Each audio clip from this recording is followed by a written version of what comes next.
Sindical Podcast, el podcast de sindical.cl. Te presentamos la segunda temporada de Sindical Podcast, en la que podrás escuchar 5 entrevistas realizadas en el 2021 por la periodista Estefanía Labrit sobre mujeres pertenecientes a distintas organizaciones de trabajadoras y las brechas laborales que han tenido que experimentar en sus rubros. En el quinto y último capítulo de la segunda temporada de Sindical Podcast, Estefanía estará hablando con Andrea Jeftanovich, integrante del colectivo feminista de mujeres relacionadas con el mundo del libro, Autoras Chilenas. Hola, ¿cómo están? Sean todas y todos muy bienvenidos a este ciclo de entrevistas, al cierre de este ciclo de entrevistas que se llama Nuestra Voz, Nuestro Trabajo, y que fue organizado por la Vicaría Pastoral Social Cáritas, sindical.cl y gracias al financiamiento del Fondo de Fomento de Medios de Comunicación Social del Gobierno de Chile y del Consejo Regional. A lo largo de este ciclo conversamos con distintas protagonistas, mujeres y trabajadoras sobre los desafíos de la empleabilidad, los derechos laborales y la inclusión. Vamos a entrevistar hoy día a Andrea Jeftanovich, de Autoras Chilenas y de esta organización autoconvocada también. Muchas gracias, Andrea, por participar de este ciclo. Estás cerrando el ciclo, estamos muy contentos de poder estar contigo. ¿Cómo estás? Muy bien, muchas gracias por la invitación, Estefanía, y a todas las que componen la sindical. Me encantó la idea y gracias por invitarme al ciclo. Creo que es muy, muy importante este hilo de conversaciones que han ido generando. Gracias, Andrea. Mira, vamos a entrar directo al grano porque me interesa mucho todo lo que han hecho como autoras chilenas y quería preguntar y profundizar en de qué se trata, si nos puedes explicar de qué se trata y por qué nace Autoras Chilenas, porque me llamó mucho la atención de que dentro de lo que cuentan en su página web hablan de que nacieron un 8 de marzo. Entonces, si me puedes contar un poco de cómo nace. El grupo nació y se gestó de un modo espontáneo, como creo que sucede en la mayoría de las organizaciones femeninas. No sé si les ha pasado a ustedes de otras organizaciones de mujeres, más bien. Surge de una entre líneas, ¿verdad? Como una inquietud que de pronto cuando solo una o un par de mujeres lo denuncian, lo verbalizan, wow, es como que en realidad estábamos todos en la misma sintonía. Y en nuestro caso fue pensar que, bueno, el movimiento femenino estaba tomando cada vez más potencia en Chile. Los 8 de marzo eran más masivos y veíamos que de pronto, bueno, aparecían todos los gremios, las trabajadoras, las científicas, las cineastas, y uno como desde su oficio se preguntaba, bueno, ¿qué pasa con las autoras, con las escritoras, con el mundo literario? Y por supuesto que también nuestra área no ha sido ajena al orden patriarcal, al machismo, y empezamos a tantear un poco lo que permiten las tecnologías, ¿verdad? Todo lo digital, y a mandar los primeros correos. Esto fue el 2019. Hoy les parecería marchar juntas. El marchar juntas un poco fue el llamado.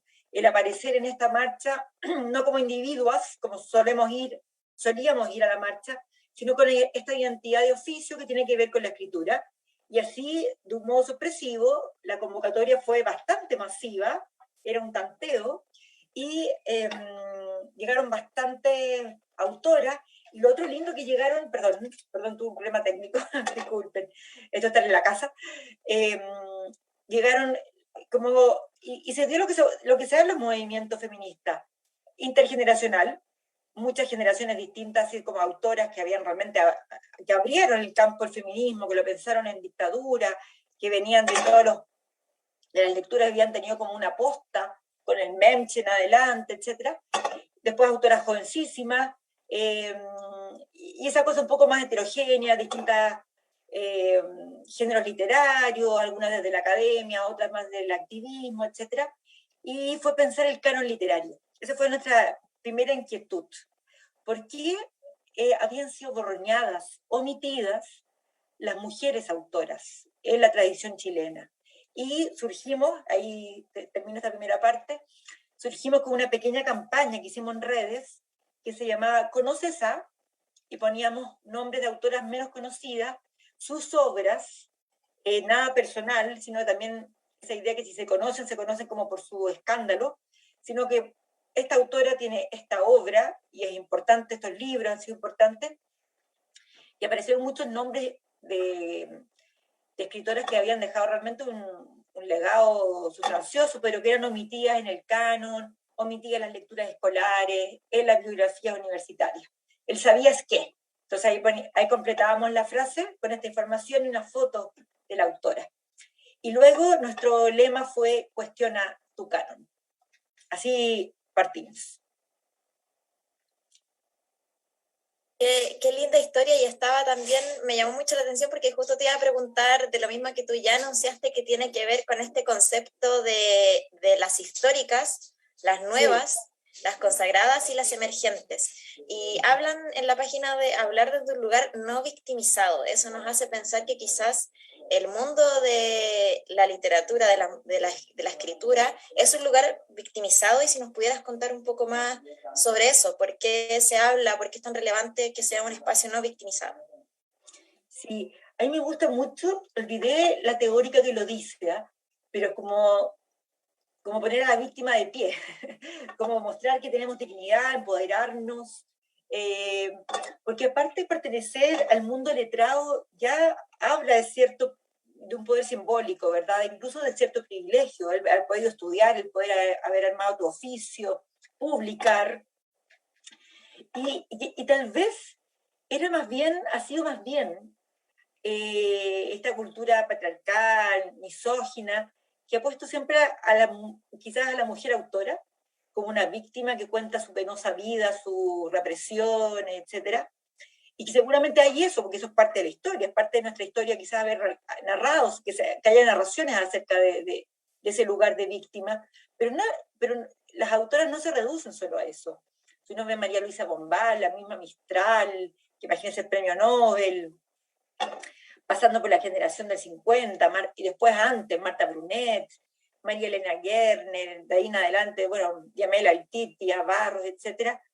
En ellas hay talento, hay poder, hay saberes, de modo que queríamos pensarnos también así, como soy capaces de compartir este campo, este trabajo literario que veníamos desarrollando, que podía ser desde la crítica, desde la creación, de esta lectura coral, que teníamos un aporte, que quizás ese aporte, la historia, no digo solamente de nosotras, el aporte de las autoras en la historia había sido reducido a cosas como medias personales, que si el alcohol, que el amorío, que la pareja, que el divorcio, y no, hay que ver esos libros, hay que ver esas subjetividades, hay que ver esos proyectos narrativos o esos proyectos literarios, pensando en todos los géneros, y eso también nos interesó relevar.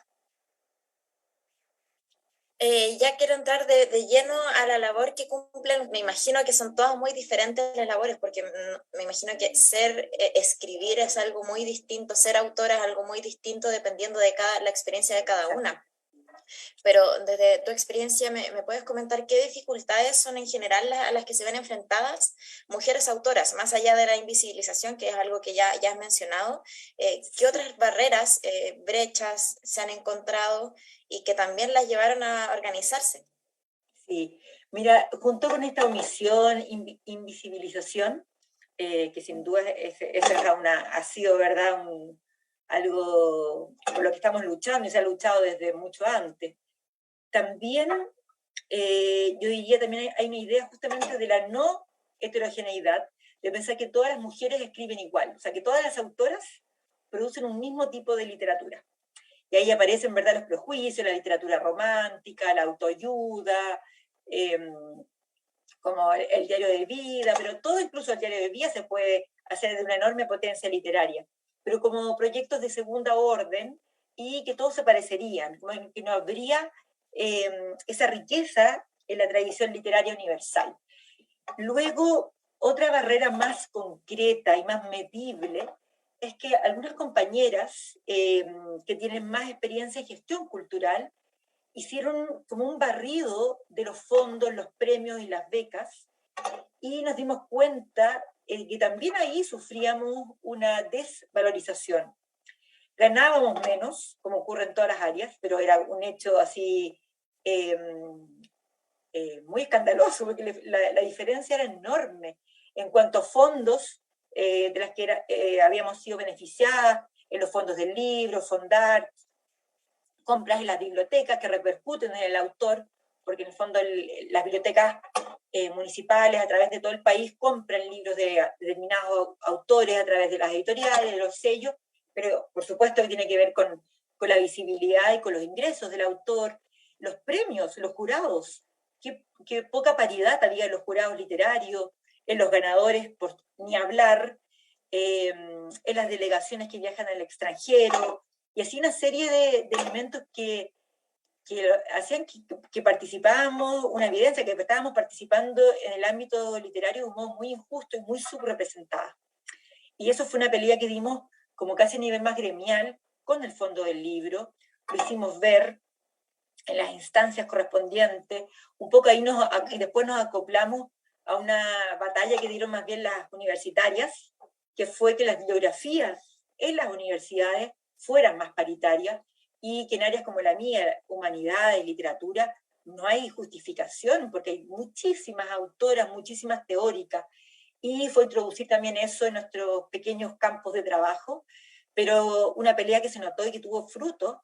Si ustedes revisan hoy en día las bases del Fondo del Libro 2021, cambió, y por ejemplo se da prioridad a equipos con mayoría de mujeres, como un poco estamos haciendo una corrección positiva, ¿verdad? Pero porque hay décadas de historia, desde que existe el Consejo de las Artes, que han mostrado una distribución un poco equitativa.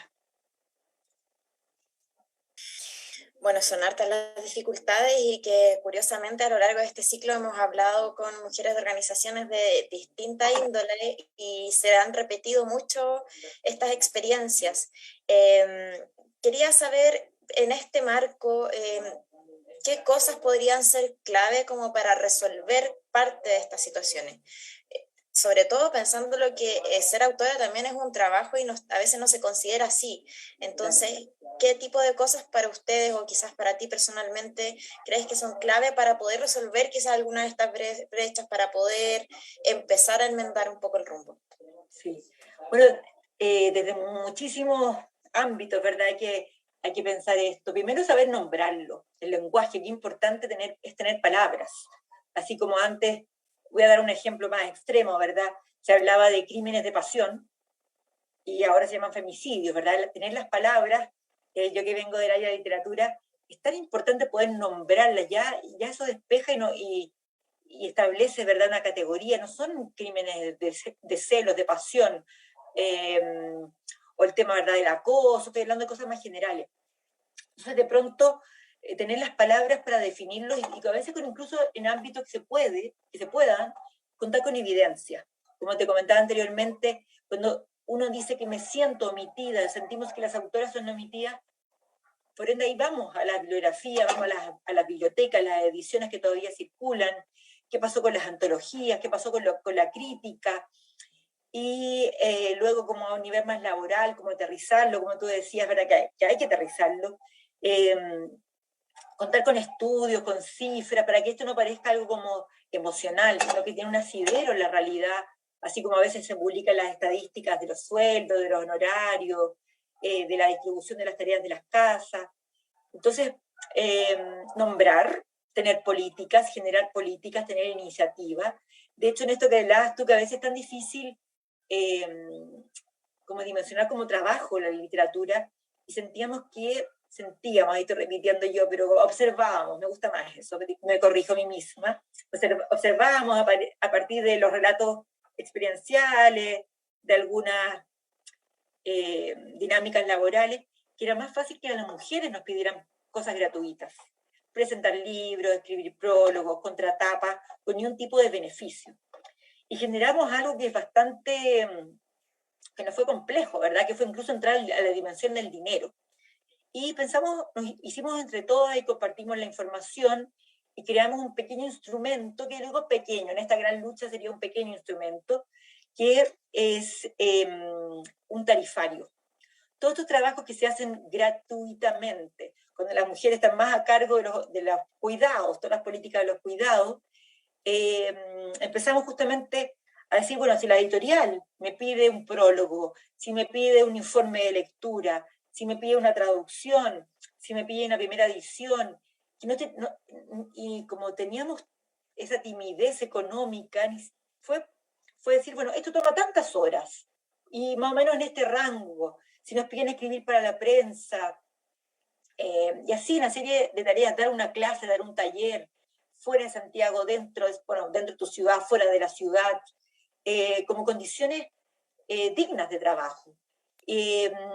Ahora, yo sí creo que está ahí viendo, las editoriales creo que han entendido mejor este canon, y me parece que la mayoría de las editoriales en Chile y en Latinoamérica están muy alertas y atentas a la escritura de mujeres. Creo que en eso estamos pasando un momento como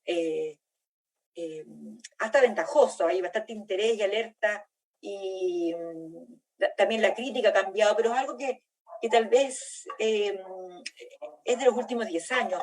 Antes, como que por un cierto tiempo se toleraba una autora, 2 autoras, y ahora estamos pensando en eso, en apelando a la paridad de las delegaciones, porque si vas a enviar a una feria fuera de Chile en nombre de representando el país, la verdad que es fácil hacer una comisión, una delegación con mitad y mitad. Si haces una antología, tienes que tener eso en cuenta. Si haces una bibliografía de un curso, etc. Entonces, entrar en todos los ámbitos, universidades, bibliotecas, el Estado, ferias, editoriales, etc. Pero comento este instrumento menor que teníamos bastante poca habilidad para eso, y también como pensar y darle nombre a los trabajos que nos pedían a veces como favores, que nos sentíamos tan privilegiadas de haber sido tanto, vivir del honor. No se puede vivir del honor. Tenemos el honor de invitarte a. Y también, por supuesto, uno entiende que hay, si es una olla común, no es lo mismo que una universidad extranjera, ¿verdad? Con todos esos criterios de sentido común, de solidaridad, y también de la posibilidad de decir sí o no en tales condiciones. Pero vernos como trabajadoras de la cultura fue un esfuerzo y fue un trabajo. Iba a preguntar precisamente sobre eso y sobre el concepto de precarización laboral, porque nos pasó que entrevistamos también a una persona que venía de una agrupación de mujeres fotógrafas, y pasaba mucho que no existía como un contrato constante hacia la fotógrafa, sino que generalmente es un proyecto, o a veces ni siquiera. Con las autoras ocurre lo mismo, generalmente no hay algo constante, sino que son proyectos que se van viendo, y quería preguntar si es que para ustedes, por ejemplo, el tema previsional es algo que están pensando a futuro, porque no sé si funcionan con lagunas, si es que cómo han podido conversar sobre eso. Absolutamente, absolutamente todo lo que tú dices, por proyecto, por proyectos con honorarios, como se llama el proletariado, con flujos muy inconstantes, flujos de dinero, sin previsión, etc. Algunas tenemos una situación distinta, que es la que estamos contratadas por las universidades, como es mi caso. Yo trabajo jornada completa en la Universidad de Santiago, lo que agradezco mucho, que yo soy profesora de literatura, así que estoy en mi área. Pero quienes no están en esa situación viven de talleres, viven de proyectos que postulan, y eso es sumamente precario, casi que estacional, más con el año académico, pensando que las vacaciones casi nos genera ingresos, ¿no? Una precarización dramática, que aparte, quizás no como la gente del teatro, porque los espectáculos en vivo, ¿verdad?, fueron más afectados, pero también en pandemia fue bien difícil. Por eso dijimos, es importante partir pensándonos como trabajadoras literarias, trabajadoras de la cultura. No porque estemos recién asomándonos al mundo cultural y nos estén viendo y nos estén invitando, va a ser en cualquier tipo de condición. Fue educarnos y también comentar y tener, contar con esas nociones, pero es sumamente precario, por supuesto. Todos los trabajos artísticos en Chile son muy precarios, de modo que previsión es difícil, salud también. No podemos seguir viviendo con situaciones tales como la muerte de Patricio Mans, recuerdan hace unos meses atrás, y que para Patricio Mans, que es una persona que sin duda aportó al imaginario, que es parte de nuestra identidad, tanto como cantautor, como autor, como escritor, digamos, porque también era escritor, terminemos haciendo colectas, completadas, recitales en beneficio a... Ahí el Estado tiene que decir, o sea, señor, usted trabajó, compuso, hizo disco, usted aportó al país y por favor déjeme darle una pensión digna. Y así con una serie de artistas que mueren mayores, solos, muertos de hambre, enfermos. No. Sí, yo creo que es algo que tiene que estar involucrado el Ministerio del Trabajo, de Economía y de Cultura. Es un compromiso tripartito. No basta solo el Ministerio de las Culturas, estoy muy de acuerdo, Cultura, Patrimonio, como se llame ahora, ¿verdad?, con todo ese nombre más largo, pero sin duda es algo más concreto de pensar como trabajadores. Uh-huh. Me imagino que también el hecho de poder ser consideradas como trabajadoras les va a servir a ustedes para poder no solamente exigir derechos básicos como por ejemplo salud, pensiones, todo lo demás, sino que también para empoderarse de su labor y que quizás en un futuro hayan más mujeres autoras. Me imagino que va todo muy de la mano. Sí, de todas maneras. Y sabes que ahí pensaba en dos medidas de cambio favorable, y son cambios que son resultado de largas conversaciones, de largas demandas, etcétera, y como una muestra de botón de lo que es necesario y de que se pueden hacer muchas cosas, que hay que empujar lo imposible. Por ejemplo, ahora en el Fondart, y no recuerdo si en el fondo del libro, cuando tú creas un equipo, conformas un equipo para un proyecto determinado, te obligan a ojalá tener contratos y ojalá vincularlo con contratos de salud, seguros de salud. Sobre todo tipos de trabajo que implican desplazamiento físico a otras ciudades, a otros países, etcétera, porque si no, esas personas están absolutamente desprovistas, están en la intemperie. Y luego un botón de muestra que también es positivo, que ojalá se pudiera replicar en más áreas, es el que logró el ex Fondesit. Los proyectos Fondesit ahora están en ANIT, por eso digo ex Fondesit, de postulación a lo académico. Existe el pre y postnatal. Antes no. Entonces, si la investigadora quedaba embarazada, quedaba en un páramo. No estaba protegida y aparte tenía que cumplir unos plazos que no podía cumplir. Y ahora se estableció un pre y postnatal, entonces hay más tiempo, se entrega después del proyecto, después las semanas anteriores y los 6 meses posteriores. Creo que te dan opción de redistribuir ese ingreso, ¿no? Y eso cambia mucho. De modo que esas dos pequeñas muestras, que son muy pequeñas, deberían repensarse en muchos ámbitos, porque no puede ser que las políticas de los cuidados corran por la cuenta de las mujeres, de su propia economía, su propio sacrificio. Bueno, y como la forma en la que se organizaron también de esta manera autoconvocada, ¿alguna vez se han planteado formalizar la organización que tienen, el sindicato, estar sindicalizado oficialmente?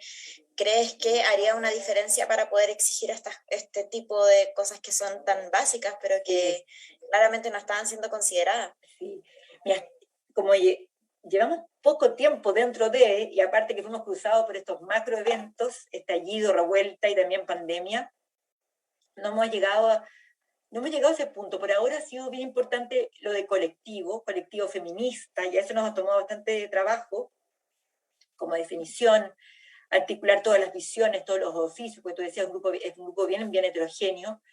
Sí hemos tenido contactos gremiales, no somos un sindicato, pero sí estamos en pos de que en esos espacios, ya sí es una biblioteca, sí es una universidad, que tener esa lucha, ¿verdad? También de todo lo que son las direcciones de género que hay en las universidades y en otros espacios, de trabajar en espacios libres de violencia de género. Eso es también algo que se incluyó en los fondos 2021. También de objetar personas que había pruebas de que habían sido agresores, no permitir que sigan concursando, porque es como, era absurdo, ¿verdad? Y esto ocurría en las editoriales, ocurría en las ferias, que se contaba con esos antecedentes. Ahora, si hay algo como más de derechos de autores en nuestro caso, no nombraba la palabra clave, pero lo que estamos hablando es de derechos de autor, como puede ser el derecho de autor de una fotógrafa, el ejemplo que tú dabas, los derechos de autor entre los editoriales, entre las ediciones, los libros, etc. Es importante de establecer, de saber firmar, compartimos los contratos, algunas teníamos más experiencia, que es importante ese documento formal, había algunos ámbitos más informales.